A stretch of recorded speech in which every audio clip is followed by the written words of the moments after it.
Mwami Kadaama gye baliko ssebo. Mwami Kadaama ku nsonga y'abaana abali mu complaininga nti sente bazibasala nga zituuse e Uganda, sente ntini na buli kimu. Mbadde njagala okukyogerako nga ngamba bwe nti ekisookera ddala nga sinaba kuleeta issue n'emu ey'okwogerako, bannange obudde bwonna obugenda tuba tubufiiriddwa omuzungu oba ndowooza aba British oba bonna aboogera oluzungu nga bwe bagamba time lost is never gained. Tusayininga contract za myaka 2. Abamu weewaawo bagamba yeze wonna amalako nja kweyongezaayo, mulimu abagamba nedda nze mba nkita. Naye kale kyonna kyonna kye njagala otegeeza Mr. Kadaama, abaana yes gamba gavumenti biki bakyuseemu batwongeze omusaala na buli kimu. Simanyi omusolo bagukendeeze, kituufu nange ndi Kadaama.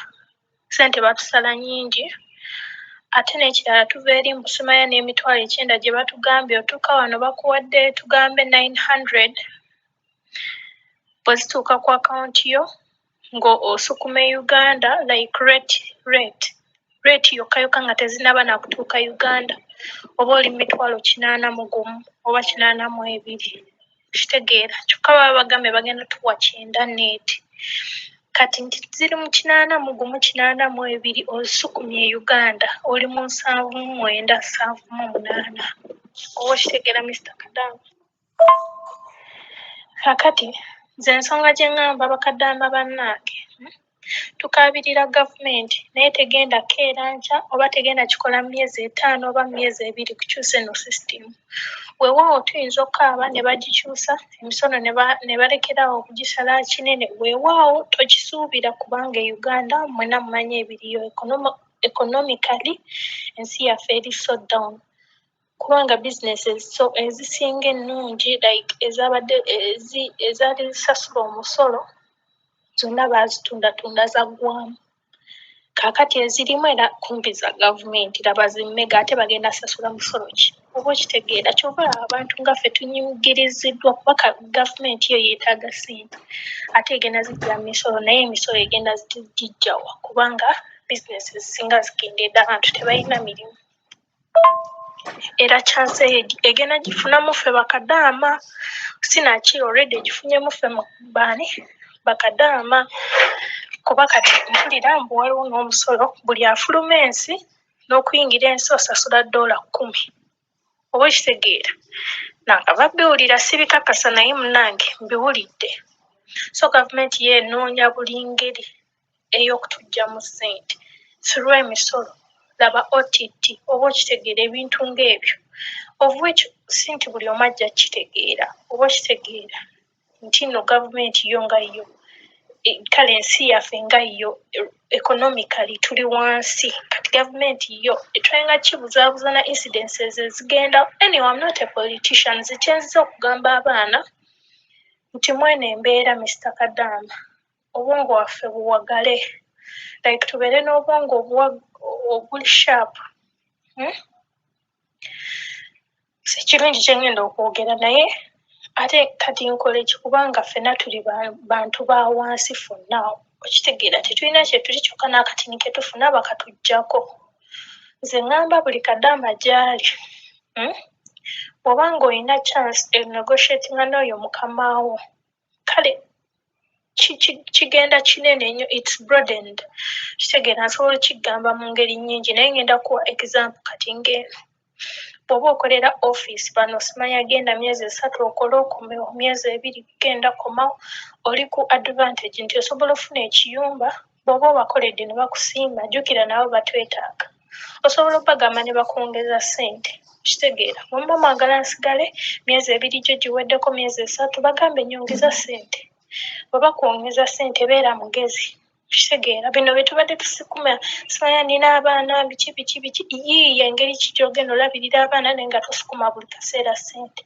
Okitegeera ssente weewaawo tekiri safe naye nze nakikolako nga ndi omaani sikuba sigwe gusoose omulundi gwange okukola kati guno gulabika mulundi mwaka gwakutaano nga nkola different countries Oman, Jordan kati Saudi Arabia kitegeera sente zikuume naawe naye zikuume naawe n'amagezi nti baba bazikusasuddeyo receipt kati waliwo abafunira sente ku ssimu n'ozifuna ku akaunti yo ezo message zirekemu tozidiriitinga zikuume bw'obanga bakusasula simanya bakusasula ate ne basindika bwe bakusasula sente funa engeri gy'okufunamu information okuma nti bansasudde omwezi oba okuteka vidiyo oba omukutte audio baki nti guno omwezi bansasudde zino sente oba bakuwaddeyo kasente ogenza okukola ogambe nti bampaddeyo kasente ka vidiyo kali short okakuumesa moya nti oli ne wanaava eri nga yasama nti wabbye sente omugamba zange ate ne woba ozirinda bannange teweeraga muwalabu nti ku sente zo zikuuma naawe tambula nazo funa olubuuzi ku ggwe oba ogenze mu kinaabiro oba ogenze pama oba ogenza okola ki nga sente zo zirina wennyula ogambe nti wemansindika ewaka gyasindikangayo omwezi gumu ab'ewaka obagambe ezo sente zigenda kukola mpaka oba myezi 2 oba weefiriza mwezi gumu naye bino ebyokusindika buli kaseera tugenda mbeera mu saako yemu Mr. Kadaama tugenda kutambulanga ku byeyo nze manyi abaana bagamba abamu simanyi abo buba bwongo biki naye nze ntunudde naye mubeere bagezi sente zo tozisindika buli kaseera oba oli wabeera nazo myaka 2 beera nazo naye funa engeri gy'ofuna mu bawalabu akasente akalala obuli mulimu obwo osobola obbabuuza n'oteeseba ku kintu kimu najja kukola oyinza okumuleetera mpaayo akasente njigiriza abaana oluzungu okitegeera tubeere bajagujagu naye akasente bwe tukafuna bannange Mr. Kadaama nze ngamba abawala tusukuma sente buli kaseera ku myezi 5 zikuume bweveemu omwezi gumu obagambe zino nziweereza ziba omuntu omukulu azikwate bulungi